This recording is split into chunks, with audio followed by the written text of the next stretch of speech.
누군가를 사랑하게 되면은 가만히 있기가 어렵습니다. 뭘 좀 선물도 하고 싶고 무슨 말도 좀 하고 싶고 내 그 마음속에 있는 뜨거운 열정을 이렇게 전달하고 싶습니다. 사람이 사람을 사랑해도 그럴진데 하나님을 사랑하면 오죽하겠습니까? 정말 하나님을 위해서 살고 싶고 모든 일을 다 하나님을 위해서 하고 싶은 마음이 드는 게 정상이에요. 그러나 하나님은 인간의 열심을 통해서 영광을 받지 않습니다. 하나님은 오히려 하나님의 열심을 인간이 받아들일 때, 온전히 받아들일 때 하나님은 영광을 받으십니다. 이 역설, 이 긴장, 이 간극, 이게 신앙에서는 너무나 중요한 포인트예요. 오늘 우리가 이 말씀을 통해서 하나님과 인간 사이에 어떤 일들이 오가며 우리가 하나님의 일을 한다는 게 도대체 무슨 일인지, 어떻게 해야 하나님을 정말 진심으로 사랑할 수 있는지, 그걸 한번 깊이 묵상해 보고자 하는 것입니다. 1절 말씀 다시 읽습니다. 시작. 그 후에 다윗이 블레셋 사람들을 쳐서 항복을 받고 블레셋 사람들의 손에서 메덱 암마를 빼앗으니라. 이스라엘 백성들이 광야 생활을 거쳐서 가나안 땅에 들어왔지만 가나안 부족을 다 쫓아내지 못했습니다. 사실 반쪽의 성공도 미흡한 편이에요. 그래서 들어와서 줄곧 블레셋에게 시달리지 않았습니까?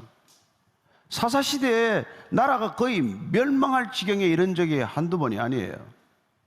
사무엘 시대와 사울 시대를 거치면서도 이 블레셋에게 늘 괴로움을 당했고 심지어 백성들이 뿔뿔이 흩어졌고 두려움에 사로잡혔고, 그러다가 드디어 이 다윗 시대에 블레셋을 쳐서 굴복시키게 됩니다. 오늘 다윗이 블레셋을 쳐서 메덱 암마를 빼앗았다고 되어 있어요. 메덱 암마는 지명이 아닙니다. 거기 줄을 보면 알겠지만은 뭐 엄마의 굴레 뭐 이런 뜻도 있다고 하지만 사실 정확한 뜻은 쉽지 않아요. 몇 가지 해석이 있지만 그러나 큰 가닥은 주도권을 빼앗아 왔다 이런 뜻입니다. 블레셋으로부터 주도적인 이 영향력을 이렇게 되찾아온 거예요. 따라서 당연히 그 나라의 수도, 뭐 가드라든지 다른 몇몇 나라를 쳐서 빼앗은 것이겠죠. 처음 맛보는 대단한 통쾌한 승리예요. 다윗을 통해서 하나님께서는 이제 그 일을 하셨다는 것입니다. 2절입니다. 시작. 다윗이 또 모압을 쳐서 그들로 땅에 엎드리게 하고 줄로 재어 그 두 줄 길이의 사람은 죽이고 한 줄 길이의 사람은 살리니 모압 사람들이 다윗의 종들이 되어 조공을 드리니라. 블레셋은 아시다시피 이스라엘의 서편에 있는 쪽이죠. 해안가에, 지중해 연안에. 요단강 동편 쪽이 이제 모압과 경계를 마주하고 있기 때문에 늘 또 블레셋처럼 자주 충돌하던 족속들이에요. 그런데 사실 이 다윗으로서는 모압이 그 전에 관계가 좋았어요. 왜냐하면 다윗의 증조 할머니가 모압 여인 룻 아닙니까? 룻. 그래서 사실 사울 왕을 피해 다닐 때 부모님을 이 모압 쪽에 이렇게 피신을 시켰어요. 그랬는데 이제 이 모압을 쳐서 정말 잔인하다 할 만큼 학살을 하는 것이죠. 어쨌건 오늘 보면은 다윗은 이 모압도 쳐서 아주 잔인하게 도륙하는 바람에 그 이후로 오랫동안 모압은 이스라엘에 대적하거나 반역을 꾀하지 못하게 됩니다. 3절부터 6절까지예요. 시작. 르홉의 아들 소바왕 하다데셀이 자기 권세를 회복하려고 유브라데강으로 갈 때 다윗이 그를 쳐서 그에게서 마병 1700명과 보병 2만 명을 사로잡고 병거 100대 만만 남기고 다윗이 그 외에 병거에 마른 다 발에 힘줄을 끊었더니 다메섹의 아람 사람들이 소바왕 하다데셀을 도우러 온지라. 다윗이 아람 사람이 2만 2천 명을 죽이고 다윗이 다메섹 아람에 수비대를 두며 아람 사람이 다윗의 종이 되어 조공을 바치니라. 다윗이 어디로 가든지 여호와께서 이기게 하시니라. 이제 이스라엘의 서편, 동편 정복이 끝났고 이제 북쪽이에요. 북쪽은 그 당시에 아람이 있지만 아람이 통일된 나라를 이루지 못했습니다. 여러 가지 이렇게 작은 나라들, 소국들로 나뉘어져 있었어요. 그중에 강한 나라가 오늘 나오는 소바입니다. 이 소바 왕 하닷 에셀이 사실 영토 확장을 꾀하다가 결국은 이 다윗과 부딪히게 된 것이죠. 이스라엘과 충돌하다가 오늘 보니까 대패를 하게 됩니다. 근데 우리가 그냥 읽고 지나가지만은 그 소바의 군대는 마병이 1,700이고 보병이 22,000명이 사로잡혔다고 되어 있어요. 여러분, 이거는 엄청난 승리입니다. 사실 그 당시에 다윗 군대는 이 병거가 없었던 군대예요. 지금으로 치면은 전차 한 대 없는 군대가 전차 1,700대를 앞세운 군대와 전투를 벌여서 승리했다, 이런 얘기입니다. 그러니 얼마나 큰 승리예요. 근데 이 승리를 하나님께서 가능하게 하셨다. 하나님이 이기게 하셨다. 하나님이 다윗을 이기게 하시고 또 이기게 하심으로 다윗의 집을 지금 세워가고 계신다, 이런 뜻이란 말이에요. 하나님이 하시고자 하면 여러분, 인간의 눈으로 볼 때는 불가능한 일 같지만은 이루어질 줄로 믿습니다. 그게 우리의 믿음이에요. 다윗은 믿음으로 싸웠습니다. 믿음으로 승리했어요. 믿음으로 전리품을 거두었습니다. 그 전리품 다 취합니까? 병거, 그 당시로 보면 큰 전차나 마찬가지인데 이 병거를 다 폐기 처분한단 말이에요. 왜냐하면 신명기 말씀에 이 병거 마병을 두지 말라고 그러니까. 신명기 17장 16절입니다. 시작. 그는 병마를 많이 두지 말 것이요 병마를 많이 얻으려고 그 백성을 애굽으로 돌아가게 하지 말 것이니 이는 여호와께서 너희에게 이르시기를 너희가 이후에는 그 길로 다시 돌아가지 말 것이라 하셨습니다. 애굽이란 어떤 나라입니까? 제국이란 어떤 나라입니까? 군사력을 의지하는 나라예요. 더 많은 마병, 더 많은 병거, 더 많은 군대, 더 많은 군수물자, 더 많은 군수자원, 이런 것들이 국력을 결정한단 말이죠. 그래서 인간은 그걸 보면 자꾸 그리로 돌아가게 된단 말이에요. 근데 우리는 출애굽한 백성들입니다. 이스라엘 백성들은 애굽에서 하나님이 불러내신 백성들이에요. 그 애굽을 기준으로 삼지 말라는 것입니다. 따라서 그는 지금 눈앞에 손안에 병거가 들어왔지만 그 병거를 전리품으로 끌고 가서 내 군사력으로 삼지 않는단 말이에요. 이 시편에 보면은 27편 1절부터 3절까지 이 전쟁 상황을 다윗은 이렇게 묘사하고 있습니다. 같이 읽습니다. 여호와는 나의 빛이요 나의 구원이시니 내가 누구를 두려워하리요? 여호와는 내 생명의 능력이시니 내가 누구를 무서워하리요? 악인들이 내 살을 먹으려고 내게로 왔으나 나의 대적들 나의 원수들인 그들은 실족하여 넘어졌도다. 군대가 나를 대적하여 진칠지라도 내 마음이 두렵지 아니하며 전쟁이 일어나 나를 치려할지라도 나는 여전히 태연하리로다. 아멘. 여러분, 이런 믿음이 없으면 다가올 시대를 못 이깁니다. 코로나뿐이겠어요? 오미크론이 끝입니까? 저는 여러분들이 담대한 믿음으로 두려워하지 않는 이 신앙의 그 능력을 갖추지 않으면 소용없어요. 교회를 자주 왔다 간다고 되는 일이 아니란 말이죠. 그래서 우리가 믿음을 갖는다는 것, 그건 우리의 관점이 온전히 나로부터 하나님으로 옮겨간 거란 말이에요. 모든 일을 보더라도 하나님의 관점에서 이걸 보아야 이런 두려움에서 벗어난단 말이에요. 내 입장에서 상황을 보면은 모든 상황은 우리가 감당하기 어려워요. 그러나 하나님의 관점에서 이 상황을 보면은 이 상황은 우리를 통해서 하나님의 살아계심을 증거하고 우리를 통해서 하나님의 나라가 이 땅 가운데 임하는 것을 하나님께서 지금 이끌어가고 계신다, 이런 역사적 관점과 구속사적인 관점이 생기는 것이란 말이죠. 그게 우리가 신앙을 가지고 생활하는 이유란 말입니다.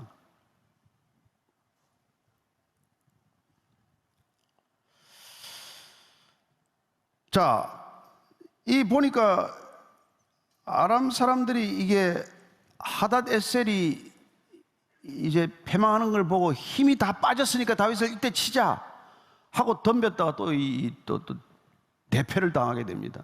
그래서 아람에도 수비대를 세워놓고 다 철수하게 되죠. 점점 이 이스라엘의 영토가 확장되는 것을 보게 되고 이스라엘의 막강한 영향력이 사방에 떨치게 되는 것을 보게 됩니다. 근데 이게 하나님이 하신 일이다, 이런 관점이 신앙의 출발점이요 신앙의 뿌리란 말이에요. 이걸 하나님이 이기게 하셨다. 다윗이 하나님의 힘을 빌어서 하나님을 힘입어 이겼다가 아니라 하나님께서 다윗을 쓰셔서 다윗을 사용해요 하나님의 나라를 이 땅 가운데 펼쳐 나가신다. 이게 여러분 비슷하게 들리지만 전혀 다른 관점이요, 전혀 다른 신앙관이란 말이에요. 여러분, 하나님의 힘이 필요합니까? 뭘 위해서? 저와 여러분의 목적을 위해서? 아니에요. 그건 인종의 종교심이란 말이에요. 하나님이 이 땅 가운데 하나님의 살아계심을 증가하고 하나님의 나라가 이 땅 가운데 임하도록 하기 위하여 우리를 부르셔서 하나님께서 우리를 쓰고 계신다. 하나님이 나 같은 사람도 쓰신다. 나같이 무능하고 나같이 능력 없고 나같이 죄 많고 어디 하나 변변치 못한 나 같은 사람도 쓰고 계신다. 이게 우리의 신앙의 고백이란 말이죠. 다윗은 그 신앙의 고백, 그 믿음의 자리를 잃지 않았기 때문에 계속해서 쓰고 계신다, 이 얘기를 하고 있고, 계속해서 하나님은 하나님의 집을 다윗을 통해서 지어가고 계신데, 세상 사람들 믿음이 없기 때문에 하나님이 다윗의 집을 지어주고 계신 거구나, 이렇게도 보겠죠. 자, 7절 8절이에요. 시작. 다윗이 하다데셀의 신복들이 가진 금방패를 빼앗아 예루살렘으로 가져오고 또 다윗 왕이 하다데셀의 고을 베다와 베로데에서 매우 많은 노스를 빼앗으니라. 다윗은 지금 병거나 이런 걸 가져오지 않아요. 말을 가져오지 않고 예루살렘으로 가져온 게 뭡니까? 하다데셀에서 빼앗은 금방패를 빼앗아요. 금방패. 그리고는 매우 많은 노스를 빼앗아 왔습니다. 왜 그 비싼 병거는 내버려두고 그 귀한 말은 내버려두고 금과 은과 이 놋을 가져와요? 다윗이 지금 성전을 염두에 두고 있다는 것을 알 수 있습니다. 그는 하나님께 성전을 지어드리고 싶었어요. 통일 이스라엘의 왕이 되게 하셨고, 그토록 법궤를 예루살렘으로 모시고 오고 싶었지만 한번 우사의 죽음을 목격하게 하셨지만 어쨌건 결과적으로 온 국민들이 기뻐하는 가운데 법궤도 예루살렘 성으로 들어왔고, 예루살렘이라고 하는 이스라엘의 새로운 도성도 수도도 안정이 되었고, 그리고 사방에 전쟁에서 이기게 하시고, 본인이 백향목 궁으로 아름다운 궁전을 지어도 궁전도 다 완공이 됐고, 한 가지 남은 소원이 하나님께 성전을 지어드리는 건데 왜 하나님 그걸 못하게 하십니까? 이게 그는 큰 어떻게 보면 의문이란 말이에요. 그러나 하나님은 정말 놀랍게도 사무엘하 7장 이 말씀을 통해서 우리에게 신앙의 본질, 복음의 본질을 다시 한번 가르쳐 주신 것이에요. 다윗의 열심을 통해서 영광을 받으시는 하나님이 아니라 하나님의 열심을 통해서 다윗을 세워가는 신앙의 이 본질을 놓치지 말라는 거예요. 성전을 위한 열심 얼마나 정말 귀한 신앙같이 보입니까? 누가 반대할 수 있어요? 성전을 짓겠다는데, 나단도 깜빡 넘어갔는데. 그러나 하나님은 다윗의 중심을 보고 계신단 말이에요. 너 네가 백향목궁에 산다고 내가 집 없어서 네가 지금 부담스러우냐? 그러나 다윗은 지금 계속해서 금과 은과 놋을 모으고 있단 말이에요. 너는 짓지 말라고 했으니까 나는 짓지 못하는 것은 알겠습니다. 근데 아들이 이제 지을 거예요. 9절 10절입니다. 시작. 하맛 왕 도이가 다윗의 하다데셀의 온 군대를 쳐서 무찌르었다는 말 듣고 도이가 그의 아들 요람을 보내 다윗 왕에게 문안하고 축복하게 하니, 이는 하다데셀이 도이와 더불어 전쟁이 있던 터에 다윗이 하다데셀을 쳐서 무찌름이라. 요람이 은그릇과 금그릇과 녹그릇을 가지고 온지라. 이 도이라는 작자는 하다데셀하고의 서로 이 대립 관계에 있다가 다윗이 하다데셀을 쳐서 무찌르니까 너무나 이게 기쁜 소식이 생긴 것이죠. 앓던 이가 빠진 것이죠, 다윗 손에 의해서. 그래서 아들 요람을 통해서 다윗에게 이제 상납을 하는 거예요. 뭘 갖다 주었을까요? 금그릇, 은그릇, 놋을 갖다 준 거예요. 왜요? 다윗이 그걸 좋아한다는 걸 아니까. 11절 12절입니다. 시작. 다윗 왕이 그것도 여호와께 드리되 그가 정복한 모든 나라에서 얻은 은검 곧 아람과 모압과 암몬 자손과 블레셋 사람과 아말렉에서 얻은 것들과 소바 왕 르홉의 아들 하닷에셀에게서 노력한 것과 같이 드리니라. 다 드렸어요. 하나님께 다 드렸어요. 하나님께서 다 드렸는데 하나님 받으셨습니까? 오늘 이 부분을 한번 깊이 묵상해 보고자 하는 것입니다. 하나님이 원하시는 건 뭘까요? 하나님이 하나님의 백성들에게 원하는 건 뭡니까? 살아계신 하나님을, 하나님의 백성들을 통해서 증언하는 거예요. 우리를 통해서 하나님이 드러나는 것입니다. 저와 여러분의 삶을 통해서 하나님의 성품이 드러나는 거예요. 저와 여러분의 삶을 통해서 하나님의 성품이 계시되는 것, 하나님의 살아계심이 드러나는 것, 하나님이 우리를 통치하고 다스리고 계신다는 하나님의 다스림이 증거되는 것, 그게 하나님이 가장 원하시는 것이요.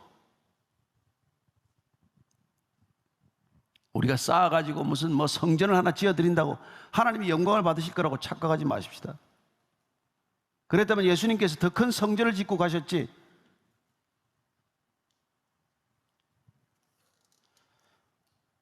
오늘 저는 이 본문 말씀을 어젯밤 계속 묵상하면서 무슨 내가 다윗을 지금 비난하거나 그러지 않습니다.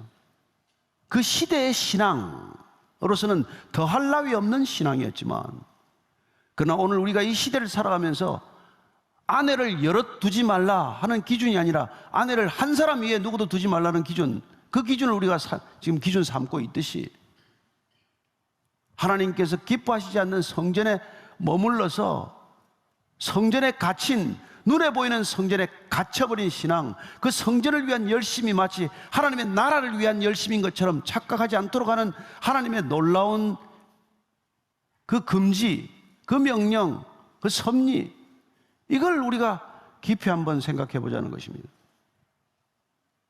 어찌 은금뿐이겠습니까? 하나님은 저와 여러분에게 재물만 주셨습니까?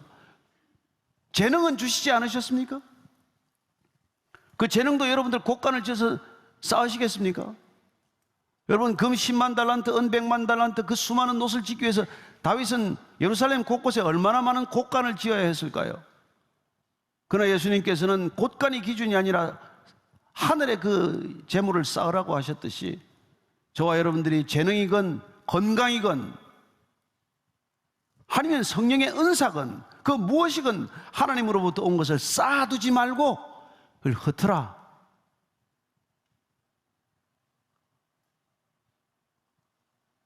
그래서 다윗이 만약에 성전을 짓겠다는 생각 이전처럼 그 많은 전리품을 가져왔다면 그 전리품으로 이스라엘 백성들과 고루 나누고 심지어 이웃 백성들에게도 그 은금을 나눌 수 있었다면 하나님의 나라, 하나님의 다스림, 하나님의 통치가 전 이스라엘뿐만 아니라 그 이웃 나라들에게까지 잔잔한 소리 없는 파문이 되지 않았겠냐는 것이죠. 지나친 상상입니까? 지나친 해석입니까? 아니요, 하나님이 그랬다면 다윗을 나무라셨겠습니까? 다윗에게 분노하셨겠습니까?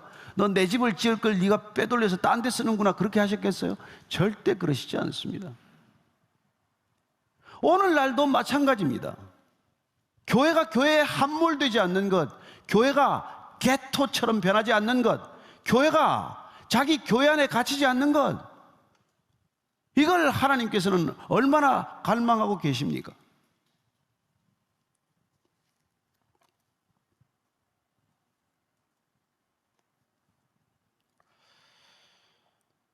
자, 13절 14절을 보십시다. 시작. 다윗이 소금 골짜기에서 에돔 사람만 8,000명을 쳐 죽이고 돌아와서 명성을 떨치니라. 다윗이 에돔의 수비대를 두되 온 에돔의 수비대를 두니 에돔 사람이 다 다윗의 종이 되니라. 다윗이 어디로 가든지 여호와께서 이기게 하셨더라. 아멘. 다윗이 어디로 가든지 이기게 하셨습니다. 여러분들 잘 아다시피 이스라엘은 정말 사방에 둘러싸인 나라 아닙니까? 남쪽으로는 애굽이요, 예? 그쪽 동쪽으로는 블레셋이었고 북쪽으로는 아람이요, 또 동쪽에 이쪽에 모압, 에돔, 암몬 이런 족속들이 질비하게 둘러싸여 있는 나라 아닙니까? 근데 하나님께서 인생 막대기와 채찍을 들어서 하나님을 떠났을 때, 하나님을 이렇게 멀리 했을 때 징계하셨지만 그러나 결국 멸망치 않고 어쨌건 이스라엘을 남겨두셨단 말이에요. 마치 그루터기가 남은 것처럼 죽은 것 같지만 고목나무에 다시 열매가 맺히듯 꽃이 피듯 그렇게 이스라엘을 쭉 이끌어 오셨어요. 누구를 통해서? 하나님의 백성, 하나님의 사람들, 하나님의 마음을 진실로 아는 사람들을 통해서 하나님의 나라가 명맥을 유지해온 것이죠. 다윗이 그렇게 하나님께 택함을 받은 사람이었다는 것입니다.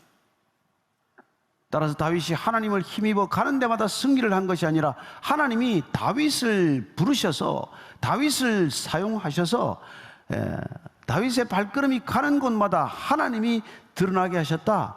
하나님이 승리를 주신 것, 이 놀라운 사실을 통해서 하나님이 증거되게 하셨다. 이게 저와 여러분들의 신앙의 목적이란 말이에요. 우리에게 준 걸 우리가 더 큰 곳간을 가두어서 지어서 이렇게 쌓는 게 아니라 재물을 쌓고 명성을 쌓고 우리의 건강을 더욱더 튼튼하게 쌓고 모든 걸 쌓아가는 인생이 아니라 이걸 어떻게 흩어야, 어떻게 나누어야, 누구에게 이 마음을 전해야 하나님이 드러나실 것인가, 하나님의 풍성하고 넉넉하고 부족함이 없는 성품, 하나님의 차고 넘치는 이 여유로움이 어떻게 하나님을 모르는 사람들에게 증거될 것인가. 이게 저와 여러분들이 믿는 이유란 말이에요. 다윗이 그 시대로서는 최상의 신앙심을 보였지만 성전에 묶여가지고 말이죠, 그 많은 것들을 쌓고 앉았단 말이에요. 그러면 다윗은 하나님의 명령대로 성전을 지었습니까? 안 지었습니까? 안 지었지만 지었습니다. 왜요? 눈으로 나타나는 성전은 짓지 않았지만 그런 전리품이 쌓이면 쌓일수록, 은과 금과 노시 쌓이면 쌓일수록 그의 머릿속에는 더 큰 성전이 지어지고 있었던 것이죠. 그렇다면 그는 하나님의 명령에 순종합니까? 불순종하는 것입니까? 순종했지만 불순종했다는 것입니다. 우리는 결코 하나님의 집을 지어드릴 수 없는 존재입니다. 오직 하나님만이 저와 여러분의 집을 지을 수 있는 존재이실 뿐입니다. 우리는 하나님을 위해서 할 수 있는 일이라는 지극히 제한된 것 한두 가지밖에 없어요. 거룩해지는 것, 마음과 목숨과 뜻을 다해 하나님을 사랑하는 것, 그리고 이웃을 사랑하는 것, 그게 하나님의 나라가 이 땅에 이루어지는 방법이요 통로라는 것입니다. 저는 저와 여러분이 끝까지 하나님께만 붙들리게 되기를 축복합니다. 그리고 진실되게 붙들리기를 축복합니다. 15절 읽고 마칩니다. 시작. 다윗이 온 이스라엘 다스려 다윗이 모든 백성에게 정의와 공의를 행할세. 스루의 아들 요압은 군사령관이 되고 아힐롯의 아들 여호사밧은 사관이 되고 아히두베의 아들 사독과 아비아달의 아들 아히멜렉은 제사장이 되고 스라야는 서기관이 되고 여호야다의 아들 브나야는 그렛 사람과 블렛 사람을 관할하고 다윗의 아들들은 대신들이 되니라. 다윗이 하나님께서 다윗에게 집을 지어줬기 때문에 다윗의 삶은 하나님의 집이 지어지는 대로 살아가는 방식이 곧 정의와 공의를 행하는 거예요. 저와 여러분들이 아까 말씀하신 7 영역으로 흩어져서 우리가 하나님의 나라를 이루게 되면 우리는 그 땅에, 그곳에, 그 자리에, 그 형편과 처지에 정의와 공의가 강물처럼 하수처럼 흐르게 하는 것, 그게 우리가 하나님을 드러내는 삶이란 말이죠. 곳곳마다 부당하지만은, 그래서 이사야서 32장 1절을 보십시오. 읽습니다. 같이. 보라, 장차 한 왕이 공의로 통치할 것이요 방백들이 정의로 다스릴 것이라. 이 일을 위해서 예수님이 오실 것이라는 것입니다. 이 일을 위해서 저와 여러분을 부르신다는 거예요. 예레미야서 23장 5절입니다.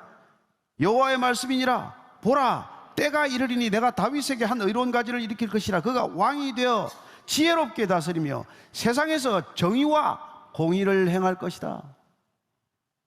저와 여러분들이 정의와 공의를 위해서 부르심을 받았다는 이 한 가지 사실을 놓치지 마십시오. 우리가 무슨 건물을 짓고 대단한 일을 하고 대단한 헌신을 하는 것이 아니라 하나님이 각자 보내신 영역에서 하나님의 이 기준을 살아내는 것, 말씀대로 사는 것, 그래야 우리의 삶이 하나님의 향기를 드러내는 것, 하나님의 살아계심을 증거하는 것, 그래야 예수님이 명령하신 대로 가라! 너희들은 가서 모든 족속으로 제자를 삼아 아버지와 아들과 성령의 이름으로 세례를 주고 내가 내게 가르쳐 분부한 모든 것을 지키게 하라. 그냥 보냅니까? 혼자 보냅니까? 볼지어다 세상 끝날까지 내가 너희와 항상 함께 할 것이다. 한 주간도 그렇게 살다가 모여서 예배드리게 되기를 축복합니다. 패잔병처럼 살지 마십시오. 주님은 이미 이기셨습니다. 그리고 이 영역은 우리에게 맡겨주신 하나님의 영역입니다. 저와 여러분들이 반드시 되찾아야 할 영역이고 이 마지막 시대에 끝까지 싸워서 쟁취해야 될 영역이라는 것. 우리는 무력하지만, 우리는 연약하지만 우리는 가진 게 없지만 그러나 무한하신, 전능하신, 전지하신 하나님이 우리의 아버지 되시면 이 일들이 하나님의 능력을 드러내는 그 일을 위하여 우리는 작은 통로가 될 것임을 믿고 담대하게 사시기를 축복합니다.